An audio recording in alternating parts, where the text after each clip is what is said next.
কদম মোবারক চট্টগ্রামের সবচেয়ে প্রাচীনতম মসজিদ। এটি নগরীর জামালখানে অবস্থিত। মোগল সম্রাট মোহাম্মদ শাহের শাসনামলে ফৌজদার মোহাম্মদ ইয়াসিন খান ১৭২৩ সালে মসজিদটি নির্মাণ করেন। মসজিদটিতে ২টি পদচিহ্ন বা কদম সম্বলিত পাথর সংরক্ষিত আছে। সে অনুসারে মসজিদটির নামকরণ করা হয় কদম মোবারক শাহী জামে মসজিদ।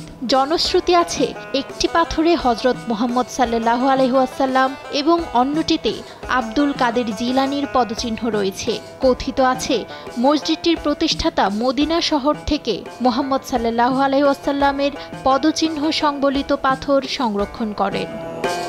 মসজিদটির ছাদ আয়তাকার, রয়েছে ৩টি গম্বুজ, ২টি খিলান ও ৫টি দরজা। মসজিদের ভেতরের দেয়াল আয়তাকার প্যানেল ও কুলুঙ্গি দিয়ে সাজানো। ৪ কোণায় রয়েছে ৪টি মিনার। মোঘল স্থাপত্যের আরবি ক্যালিওগ্রাফি, লতাগুল্মের নকশা, মোজাইক নকশা, রেখাচিত্রযুক্ত পাথরের অলঙ্করণে মসজিদটি সজ্জিত।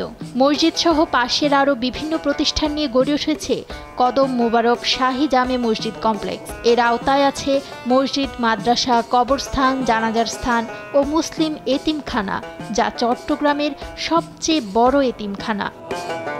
ধর্মপ্রাণ মুসল্লিদের জন্য এই মসজিদ যেন আবেগের জায়গা।